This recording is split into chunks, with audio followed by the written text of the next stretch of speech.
Hello YouTube, welcome to Brass Fact Tactical, and tonight we're talking about rules for fools. What the hell are rules for fools? Say what? Rules for fools is what I'm calling public carry safety rules. Now everybody talks about being safe at the range, being safe whenever you're out shooting on your own property, but a lot of people never really talk about whenever you're carrying in public and what you need to do to be prepared to carry in public. So, made 3 easy rules to follow, and guess what? Nobody will friggin' die.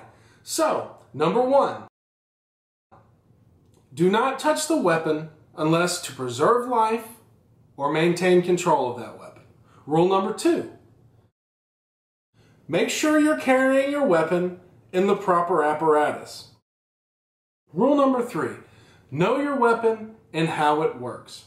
So now we're going to go back through these and kind of break down why I decided on each one of them. Because there's a specific reason, there's a specific event, maybe a personal experience, but there's a reason why these rules were chosen. It wasn't like I just nifty-difty pulled them out of a hat or something stupid like that. See?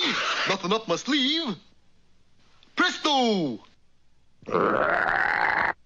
Wrong hat. So, rule number 1. The reason we chose rule number 1 to be do not touch the weapon unless necessary to preserve life or maintain control of the weapon is because accidents happen because of human frickin' beings. If humans weren't touching the gun wouldn't do anything. Good news, it's an inanimate object. It's not going to do anything on its own. I've never walked in my house and walked to my gun safe and heard my guns just firing off in there. That seems kind of far-fetched until we get into the future where there's a bunch of radio-controlled guns, which is going to be bad for us. Anyway, so don't touch the weapon. Don't do it. Just leave it alone. It's not the place. Now, the reason I say this is just recently there was an incident where a gentleman was carrying an AR in a parking lot. Another gentleman who was probably carrying, I don't know because I wasn't there, but who was probably carrying walked up and said, "Hey, can I see your gun?" To which I would have responded, Oh, hell no. what happened whenever he went to show the gentleman the weapon? He, of course, cleared the weapon, being a good rule follower of the range safety rules, making sure that the gun's safe before he hands it over. But he didn't follow the public safety rule of don't touch it. And guess what? Somehow the weapon ended up going off.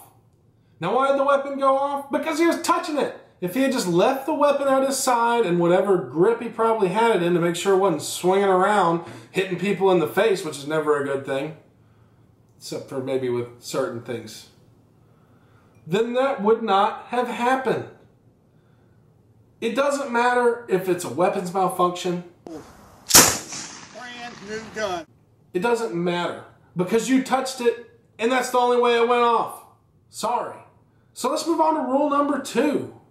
Make sure you're carrying a weapon in the proper apparatus. Now, why is that rule on there? Because you see stupid people shoving guns down their pants, in their socks, under their shirts, just carrying around in their hand, whatever.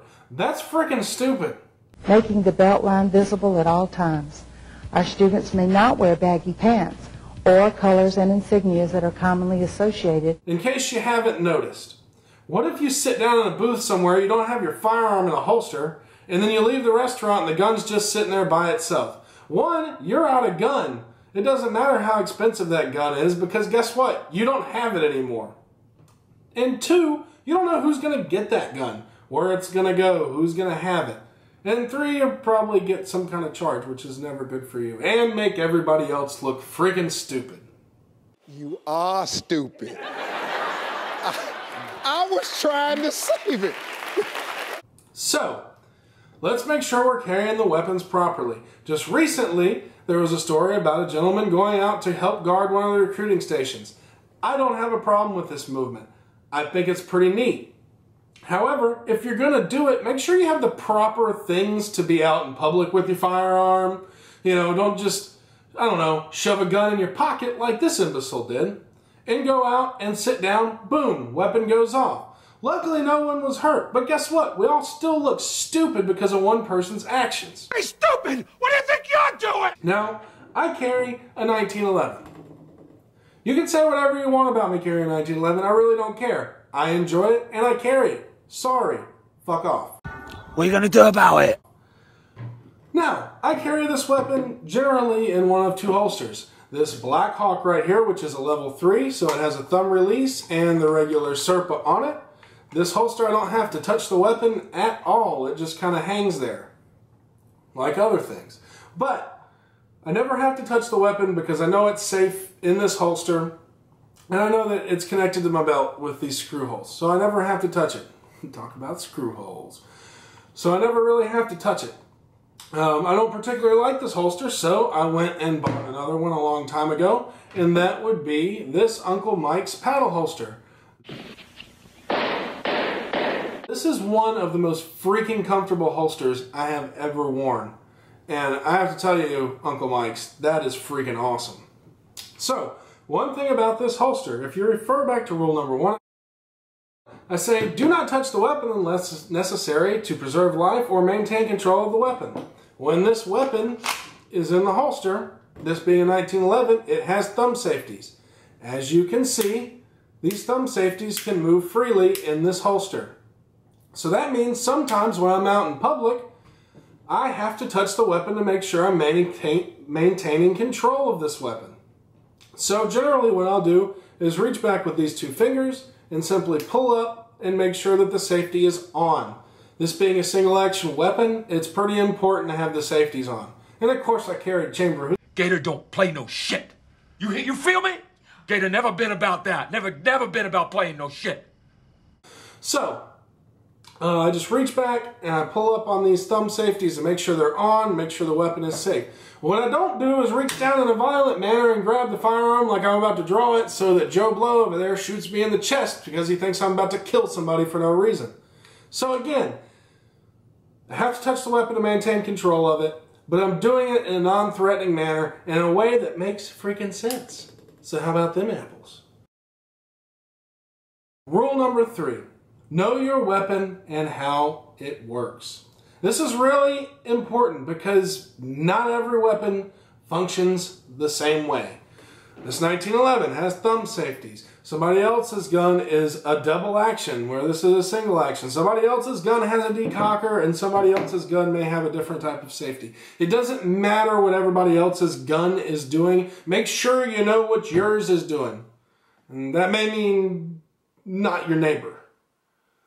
But maintain your weapon, know how it works, know what to do with it. Especially if there's a problem, if you get into some kind of problem with somebody and you have to use your weapon, it's kind of important to know how it works. Why would it not be shooting, Private? Maybe because you have run out of ammo.